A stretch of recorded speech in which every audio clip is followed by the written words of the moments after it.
तो सुनामी आए तो पानी वाली जहाजों को किनारे ले जाना चाहिए, बीच में भाग जाना चाहिए। तो जापान में अभी 10 दिन पहले सुनामी आया, कोई दिक्कत नहीं हुआ। बिहार में तो बाढ़ में दह जाता है सब। सुनामी से कैसे बच सकते हैं? इससे बचने के दो ही रास्ते होते हैं। जापान ने क्या किया है, बाउंड्री बना दिया है यहाँ पर। उसका दीवार जो बनाया है ना, वो इस टाइप से बनाया है। अब इससे फायदा क्या हुआ जापान को? देखिए, सुनामी क्या होता है, जैसे यहाँ पर आपकी बिल्डिंग भवन है, बचपन में इस टाइप का मकान आप लोग खूब बनाए होंगे। इधर इसे बकुला उड़ाए होंगे 4-5 गो ऐसे झुंड में, है कि नहीं? एगो पेड़ बनाए होंगे यहाँ पे, ऐसे पेड़ बनाते थे लोग, ऐसे पेड़ बना दिए। इधर सूरज ढलता हुआ दिखा देते थे, हो गया। दो पहाड़ के बीचवा में से एगो नदी निकालते थे, दो पहाड़ के बीच में से एगो नदी निकालते थे। बचपन में यही सब आदमी किया है। वही में वेरी गुड मिल जाता था तो बाप रे बाप, आवते घर पहले बस्ता फेंका, सबको दिखाओ भाई हमारा आज कौन सी मिला है, वेरी गुड मिला है। जिन कॉपी किताबों में कभी स्कूल में वेरी गुड मिल जाने पर हम इतराया करते थे, बड़े होने के बाद वही कॉपियां रद्दी के भाव बिक गई। जिस दिन बचपना खत्म होगा उस दिन समझ में आएगा। देखिए, ये है आपका समुद्र, ये है समुद्र। जब कभी भूकंप उत्पन्न हो तो भूकंप जहां से उत्पन्न होता है उसे हम लोग कहते हैं फोकस। उसे क्या कहेंगे? फोकस। हिंदी में क्या कहते हैं? मूल। हिंदी में क्या कहेंगे? मूल।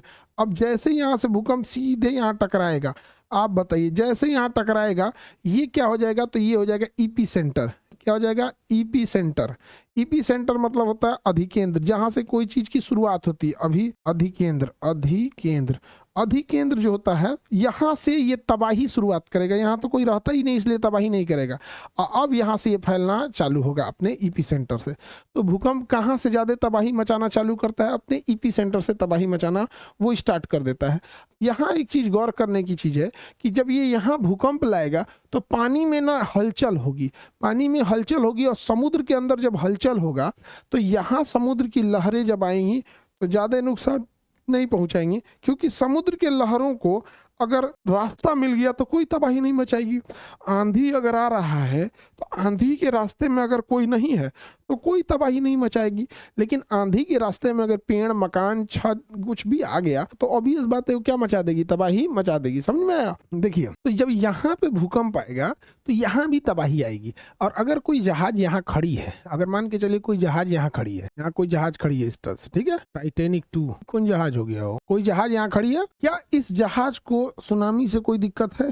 कोई दिक्कत नहीं होगा। आप अगर यहाँ तैर रहे होंगे, अगर मान के चलिए आप इसमें से कूद गए हैं और यहाँ तैर रहे हैं, इसमें घुस के ऐसे तैर रहे हैं, ऐसे तैर रहा है कि मर गया जी जो भी हो, आप ऐसे तैर रहे हैं, आपके नीचे से सुनामी चली जाएगी, आपको पता ही नहीं चलेगा। सुनामी जो होती है वो खतरनाक तभी होगी जब आप उसके रास्ते में कोई रुकावट लाएंगे तब। लेकिन जैसे ही ये सुनामी आगे बढ़ेगी, अब इसके रास्ते में रुकावट पैदा हो जाएगा। रुकावट जब पैदा होगा तो वो लहरें जो हैं उसकी ऊंचाई बढ़ेगी, तो लहरों की ऊंचाई क्या हो जाएगी? बढ़ जाएगी।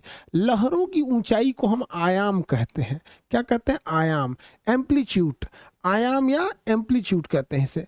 तो सुनामी तरंगे जब भूकंप समुद्र में आता है तो बीच में जहां गहरा समुद्र होता है वहां तरंगों को आगे बढ़ने का मौका मिल जाता है, जिस वजह से तरंगों की ऊंचाई यानी आयाम, आयाम क्या बताता है? ऊंचाई को बताता है।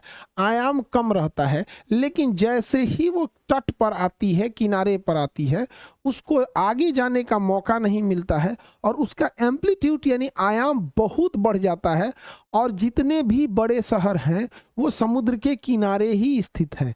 जितने भी सुंदर रिजॉर्ट, होटल्स, ये विला, ये सब समुद्र के किनारे आते हैं सब। यहाँ रिजॉर्ट तो अलग लेवल का हो गया, होटल क्या है तो बीच बाजार में कहीं खोल दीजिए, गाड़ी घोड़ा ची चा, गाड़ी टेम्पू आगे पीछे जा रहा है, अंदर खूब बढ़िया व्यवस्था रखी तो होटल हो गया। रिजॉर्ट क्या हो गया? रिजॉर्ट में बड़ी बिल्डिंग नहीं रहेगी, 1 से 2 मंजिला की बिल्डिंग रहेगी और ग्रीनरी बहुत ज्यादा रहेगा। रिजॉर्ट में क्या होगा? रिजॉर्ट अलग लेवल का हो गया। जैसे मान के चलिए इतना बड़ा एरिया आप ले लिए, अब इसमें क्या किए? यहाँ पे तालाब बनवा दिए, यहाँ पर आपने जंगल पेड़ लगा दिया, यहाँ ग्राउंड बना दिया गोल्फ खेलने के लिए, यहाँ कुछ ऐसे खेलने के लिए बना दिए, यहाँ लाइन से अपना होटल बना दिए, यहाँ लाइन से अपना होटल बना दिए। ले कमरा कमरा, यहाँ स्विमिंग पूल डाल दिए। अब ये पूरा का पूरा रिजॉर्ट हो जाएगा, नेचुरल जगह पे हो जाएगा, पेड़ पौधे बहुत होना चाहिए रिजॉर्ट में, ये नहीं कि 2 कट्ठा में रिजॉर्ट खोल देंगे यहाँ पे। तो सुनामी बताइए बीच में ज्यादा खतरनाक होती है या किनारे पर? सुनामी जब भी खतरनाक होगी किनारे पर। एक्चुअल जापानी भाषा में तट यानी किनारा को सुनामी कहा जाता है।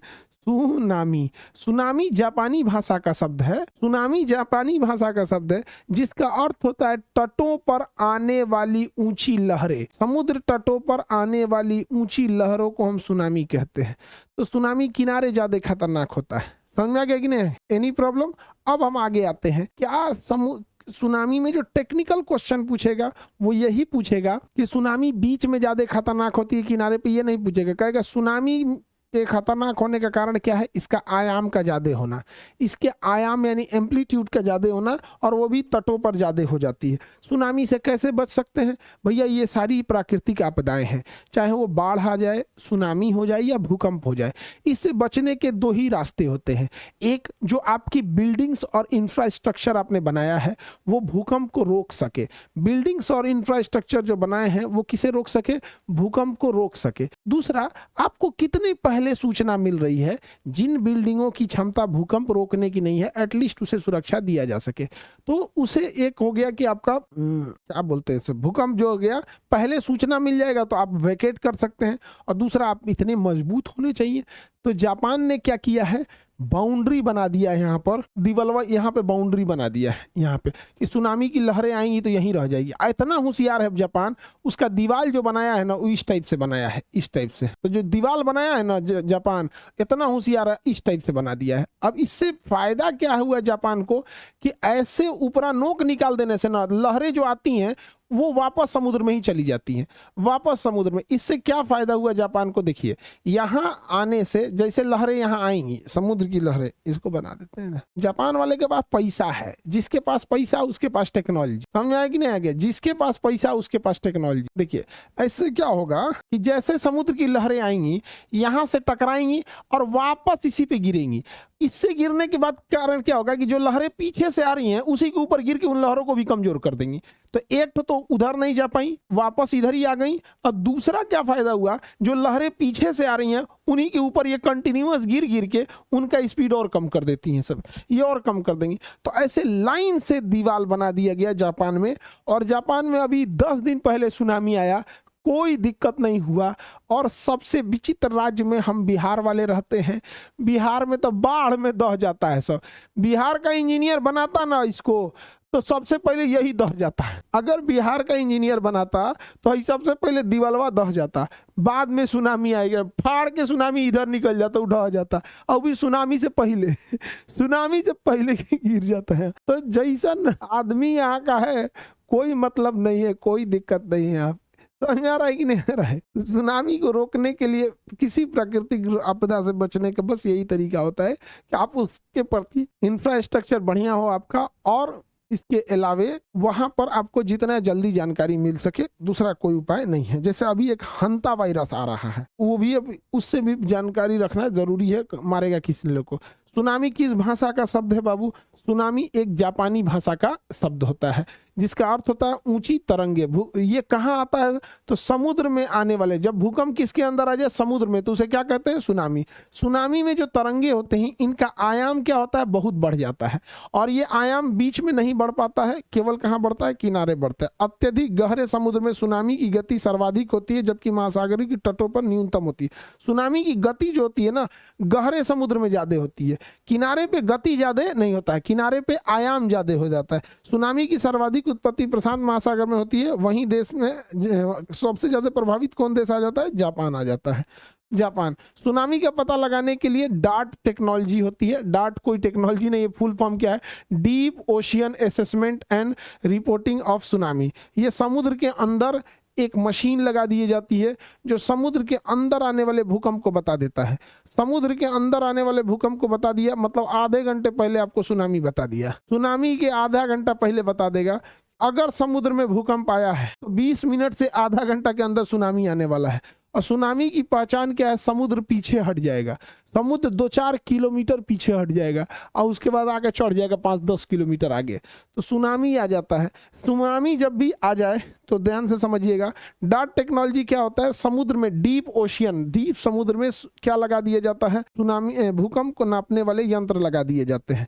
भूकंप को नापने वाले यंत्र लगा। सुनामी मीटर सुनामी को नापता है। सिग्नलिंग एंड कम्युनिकेशन, कम्युनिकेशन मतलब बातचीत बहुत ज़्यादा ज़रूरी होता है सुनामी की किसी भी आपदा के दौरान, नहीं तो दिक्कत हो जाएगा।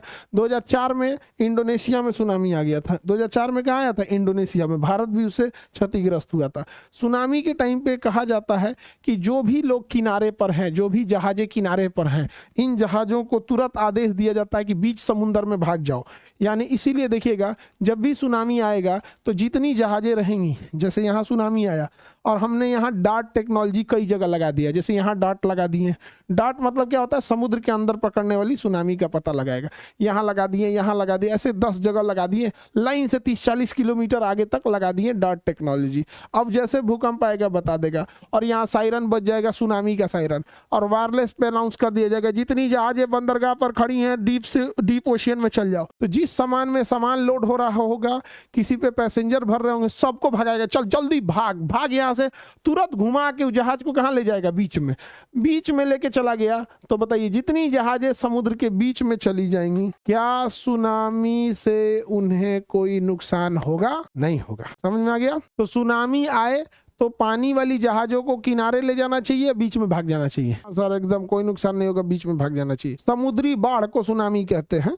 एक तरह का देहाती भाषा में कहिएगा, समुद्री बाढ़ को सुनामी कहते हैं।